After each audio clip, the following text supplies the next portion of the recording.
In this video, your objective is to be able to say that you can identify linear relationships.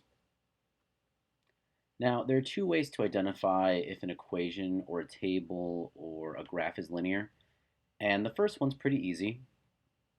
If you create a graph based on the equation or the table, you're going to graph it and see it if it creates a straight line with no bumps, no curves, no breaks. So for example, right here, I can see that we have three different graphs, which are linear, and some just go straight across, others go straight up, and some go straight down. But no matter the direction of these graphs, I can still tell that these are all linear because they have nice straight lines. There's no breaks, there's no curves or like jagged turns. They're all linear. Now, the reason in the graph that these lines do not create any bumps or curves is because they also have a rate of change that stays constant. So if we can identify if the rate of change stays constant, we don't even have to graph it. We can just say the rate of change is the same, so it is a linear equation. Now we're going to go see specifically in tables if these are linear equations or not. So in this first table, I have a representation of hours and miles, and we're going to go from 0 hours to 3 hours. Now I can see from 0 hours to 1 hour, we've grown by 5. And the next hour we grow again by 5, and after that we also grow by 5 again. So for the information that I've been given, this is linear. So this checks out.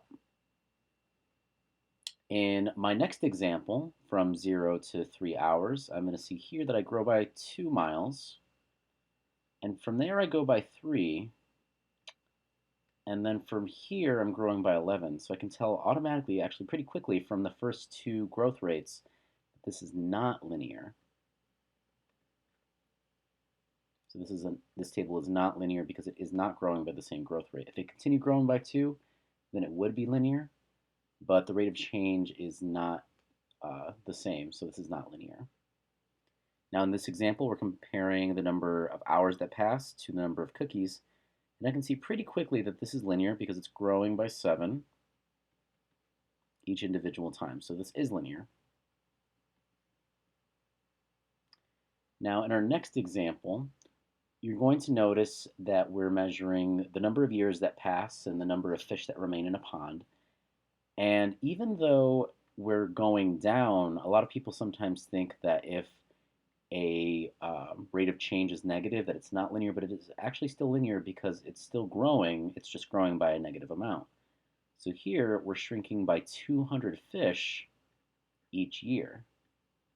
And it seems that this is linear, because each time we're shrinking by 200. So this is also linear.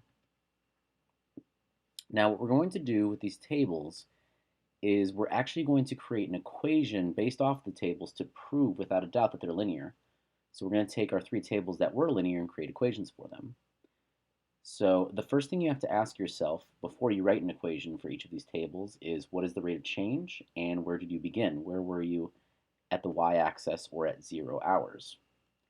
So the first thing you're going to want to do is you need to decide what is your dependent and independent variable.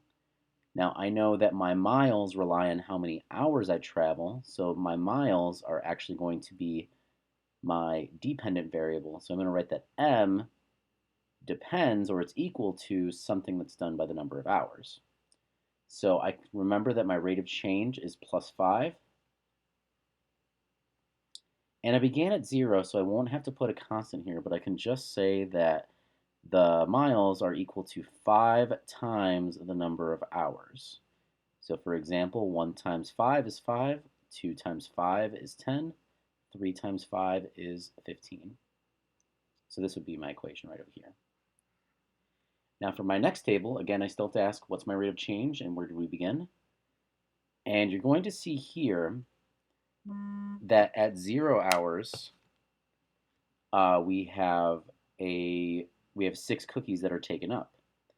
And after that, it continues. This is actually a growth rate of 3. So plus 3, plus 3, plus 3, each and every time. So I know my rate of change is 3. I can see pretty quickly that the number of cookies that I sell are dependent on the number of hours that go by. So I'm going to write that C is dependent, or it's equal to 3 times the number of hours. But I also need to remember that I need to find out where I start, and in this case, that's going to be 6 cookies. So I'm going to write plus this 6 additional cookies. And I can check my work by saying, well, 3 times 1 is 3, but plus the 6 from the original 6 is going to give me 9. 3 times 2 is 6, plus another 6 is 12. And then 3 times 3 hours is 9, plus another 6 is going to give me 15. So this is my equation for this table. Now lastly, remember we have a negative rate of change here because the number of fish decreases by 200 fish each year. I know that the number of fish in the pond rely on the number of years that pass. And I know my rate of change is negative 200. So negative 200y.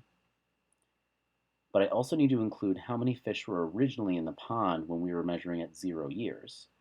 So I need to include that plus 100, or I'm sorry, plus 1,000 to represent there are originally 1,000 fish, but they're losing 200 fish each year. I hope you've reached your goal of being able to identify linear relationships. If you have any further questions, please feel free to email me.